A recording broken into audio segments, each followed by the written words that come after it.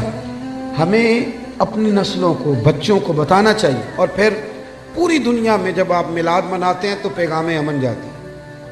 پوری دنیا میں ایک دفعہ میلاد کی جلسے کو معمولی نہ سمجھے، میری طرف دیکھیں، جب آپ میلاد مناتے ہیں تو میری طرح کا بالکل چھوٹا آدمی بھی ہو تو یہ تو وہ بتاتا ہے نا کہ حضور کے آنے سے پہلے بیٹیاں ذبح ہوتی تھیں، یہ تو وہ بتاتا ہے نا غلام بکتے تھے، یہ تو بتاتا ہے نا کہ ماں باپ کی کوئی قدر ہے۔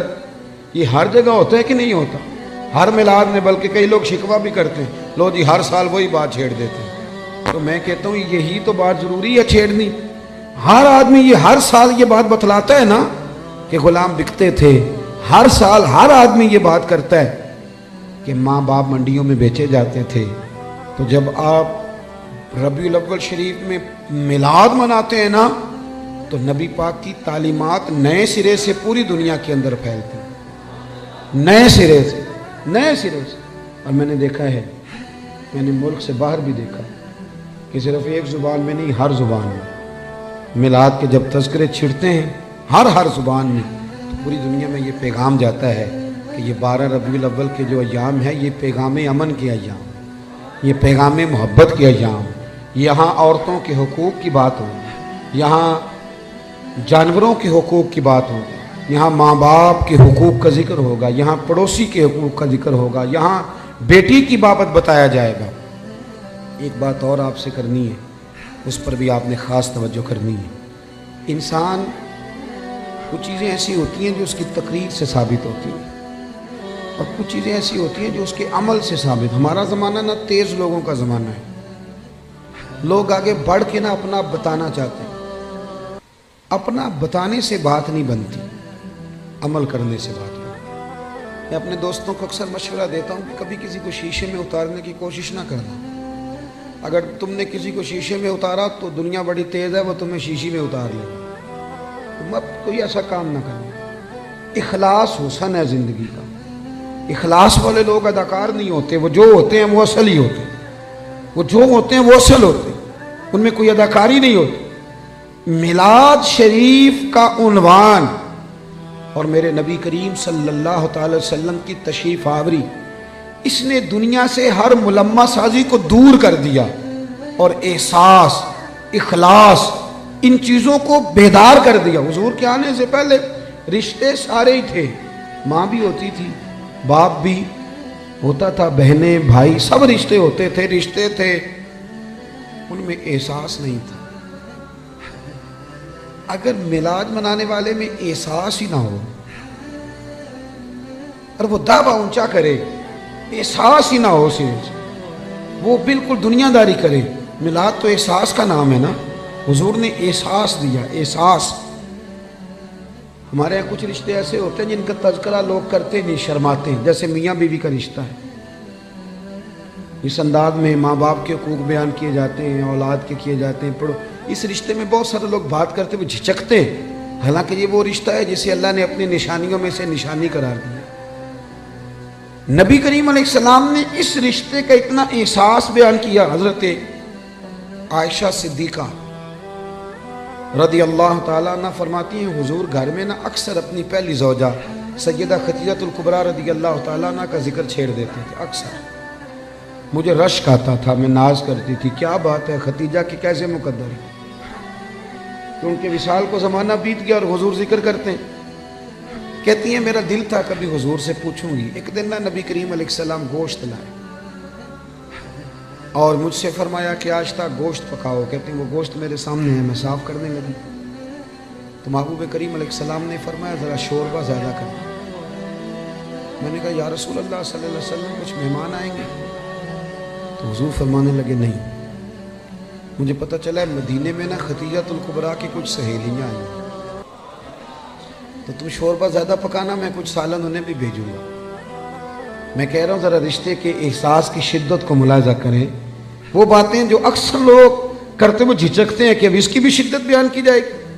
فرمایا میں نے نا انہیں سالن بھیجنا ہے۔ تو حضرت عائشہ صدیقہ کہتی ہیں میں نے جھجکتے جھجکتے سنبھل کر سوچ کر مسجع مکفہ بڑی احتیاط سے نظریں جھکا کے ایک جملہ کہا، میں نے کہا یا رسول اللہ صلی اللہ علیہ وسلم، اللہ نے آپ کو جوان اور خوبصورت بیویاں دی ہیں، آپ تو ہر وقت حضرت خدیجہ کا ذکر کرتے ہیں۔ کہتی ہیں میں نے تو بات کر دی اور میں خاموش ہو گئی، اب میری جرت نہیں تھی کہ نظر اٹھا کے دیکھوں چہرہ نور کا رنگ کس طرح کا ہے، جھجک رہی تھی۔ پوری ہمت کر کے میں نے ذرا نظر اٹھائی تو حضور کے چہرے پہ جلال تھا۔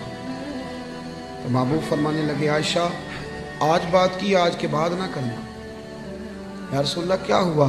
فرمایا عائشہ میرے پاس جتنے لوگ آئے ہیں نا وہ سکھوں کے وقت آئے ہیں، خدیجہ تو میرے دکھوں کی ساتھی ہے، وہ تو میری تکلیفوں کی ساتھی۔ فرمایا لوگ مجھے پتھر مارتے، میری راہوں میں کانٹے بچھاتے، میں پریشان ہو کے گھر لوٹتا، اس وفادار بیوی کے ایک ہاتھ میں دودھ کا پیالہ ہوتا، ایک ہاتھ میں کھجوریں ہوتی، کھجور کھلا کے دودھ پلا کے بستر بچھا کے کہتی محبوبہ غم نہ کرنا، اللہ بڑی شان عطا فرمائے گا۔ اتنی شدت رشتوں نے پیدا کر دی، اتنا احساس۔ حضرت عائشہ کہتی ہے کہ بوڑھی اماں حضور سے ملنے آئیں تو نبی پاک نے بڑا ہی پیار کیا، کھانے کھلائے، حضور بڑی محبت سے باتیں کرتے رہے۔ نبی کریم علیہ السلام نے جاتے دفعہ تحفے بھی دیے۔ صاحب کنز العمار لکھتے ہیں حضرت عائشہ کہتی میں نے کہا حضور مہمان تو روز آتے پر اتنا پیار؟ کون تھی بی بی؟ محبوب فرمانے لگے خدیجۃ الکبریٰ کی سہیلی تھی، یہ آتی تھی خدیجہ ٹائم دیتی تھی۔ کیا خوبصورت جملہ ہے۔ فرمایا میں نے آج خدیجہ کے طریقے کو زندہ رکھا ہے، میں نے اسے وقت دیا، حسن العہد من الایمان۔ محبوب فرمانے لگے اچھے طریقے سے رشتے نبھانا یہ بھی ایمان کا حصہ ہے۔ او میرے دوست رشتوں کی شدت ہو، او یار چھوڑ، ایسے ہی تو باتیں سن سن کے ادھر ادھر سے اپنے سگے بھائی کا مخالف ہو گیا۔ بھائی سے پیار کر، بھائی سے محبت کر۔ میلاد کا معنی رشتوں میں حسن پیدا کرنا۔ ایک صحابی نے آ کے عرض کی یا رسول اللہ یہ میرا بھائی آپ کے پاس ہی بیٹھا رہتا ہے، مشکات میں موجود، سارے کام تو مجھے کرنے پڑتے ہیں۔ تو میلاد والے محبوب نے کیا خوبصورت جملہ کہا، فرمایا جا جا کے ڈیوٹی کر، رب جو تجھے رزق دیتا ہے نا وہ اس کی برکت سے عطا کرتا ہے۔ اتنا حسن پیدا کر دیا رشتوں میں، اتنا۔ او یار بہن کے لیے جو جذبات نبی پاک نے بیان فرمائے۔ حضرت شیمہ حضور کی رضائی بہن تھی، توجہ ہے میری بات پر؟ میں ایک شکوہ کر لوں آپ دوستوں سے ہلکا سا، بھائی نہ یاروں کو ٹائم دیتے ہیں، بہنوں کو نہیں دیتے، فون بھی نہیں کرتے۔ بہن پردیس میں نہ انتظار کرتی رہتی ہے کہ چلو کبھی بات کریں۔ میں آپ کو بڑی ذمہ داری سے کہتا ہوں، میرے ایک سنگی نے ایک دفعہ کہا کہ پیر صاحب میرے لیے دعا کرنا، تو میں نے اسے کہا یار میں تو مصروف آدمی ہوں، میں کوشش کرتا ہوں کہ یا اللہ جن جن نے دعاؤں کے لیے کہا صاحب کی قبول کر۔ کہنے لگا میں بڑا پریشان ہوں، نام لے کے کریں۔ میں نے کہا میں نہیں وعدہ کرتا، ہاں اگر تم نے صحیح دعا کرانی ہے نا رونے والی تو اپنی بہن سے کہہ، وہ تو اشارہ دے جا کہ میرے لیے دعا کرنا تو مسلح بھگو دے گی رات کو رونا، ہاں بیٹی سے کہہ، اور اگر بہت جلدی قبول کرانی ہے تو پھر اپنی اماں کے کان میں کہہ، پھر دیکھ تیرے لیے کس طرح دروازہ کھلتا ہے۔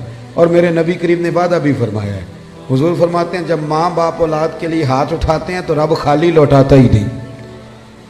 حضور نے نا یہ احساس، لیکن نا آج لبرل لوگ کھڑے ہوتے ہیں تو وہ کہتے ہیں جی اسلام نے جی بہنوں کا حصہ آدھا رکھا ہے اور بھائی کا ڈبل رکھا ہے۔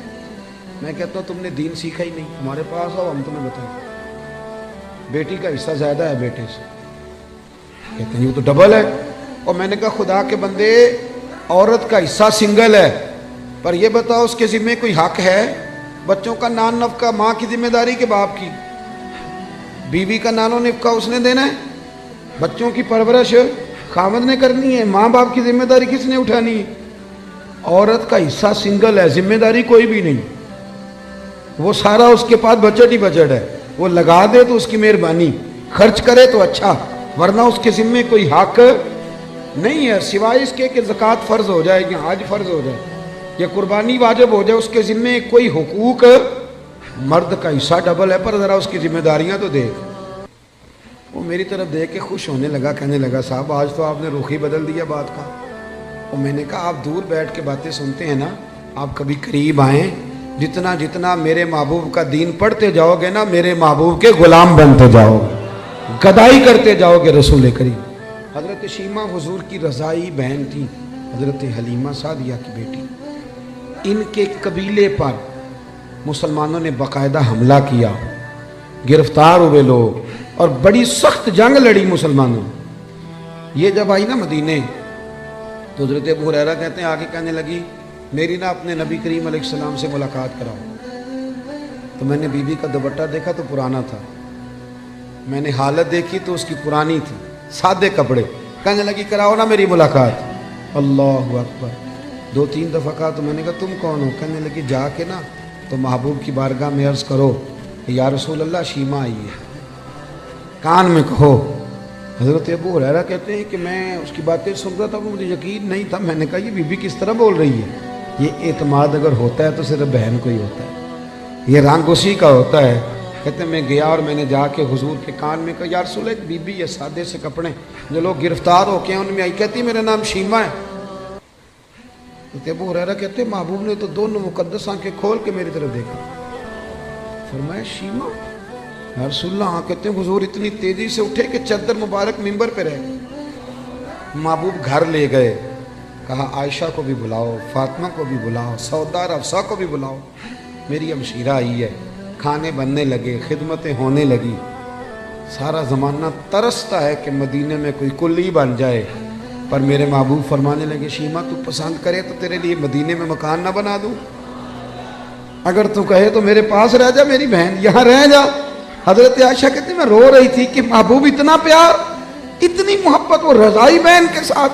میلاد تو احساس کا نام ہے، تیرے اندر احساس ہی نہ ہو اور تو خالی نعرے لگا کہ گھر لوٹ آئے، تو تو میلاد کو کیا سمجھا؟ تو مقصد تک کیسے پہنچا؟ میرے عزیز غور کرے۔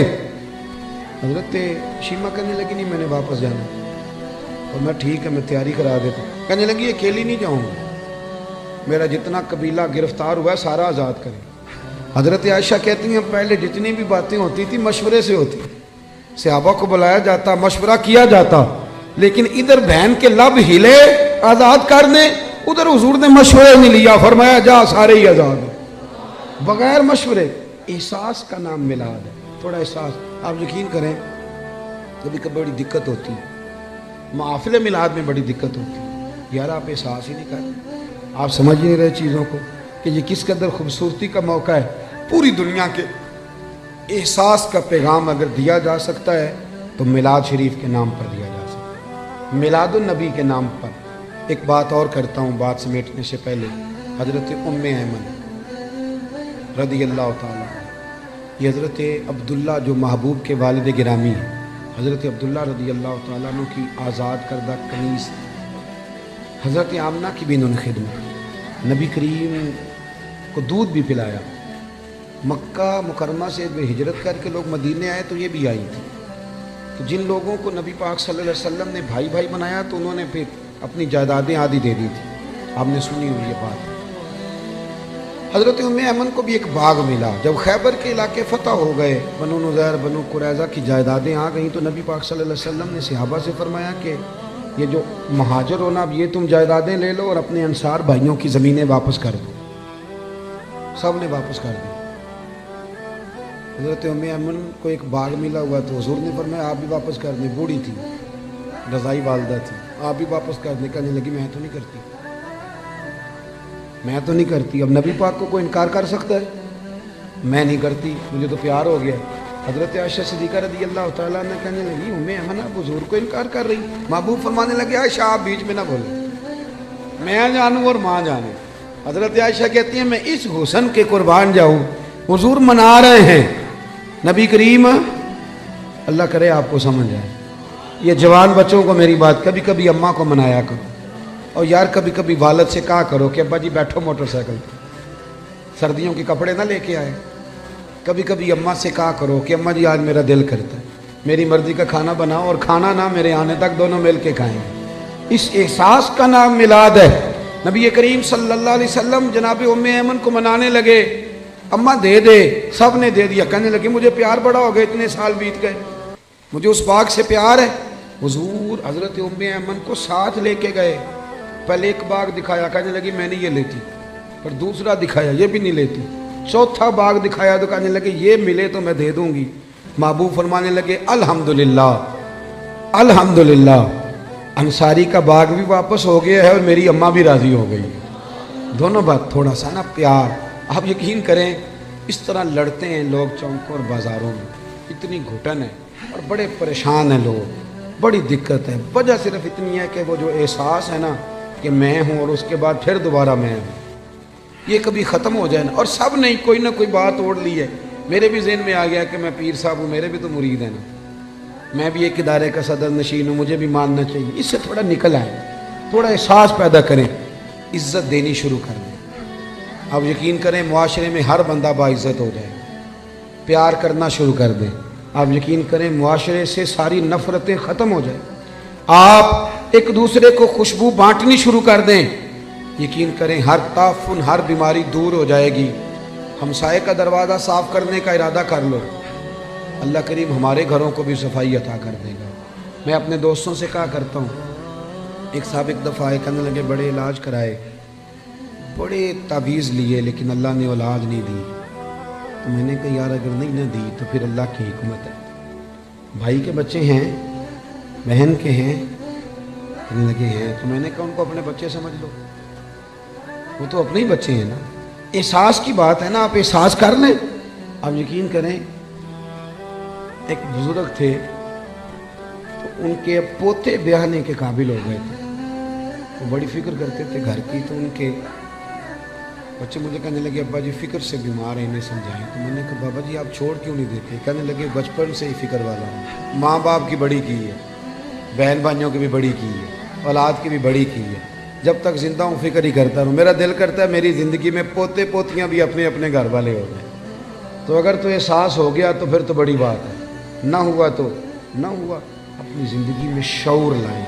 اگر ہم تھوڑا تھوڑا تھوڑا تھوڑا کر کے میلاد کو اس کے حسن کے ساتھ سجانے لگے, پیار کرنے لگے, اور کم از کم یہ سارے دن ہی ہمارے درود و سلام میں گزر جائیں, یہ سارے دن.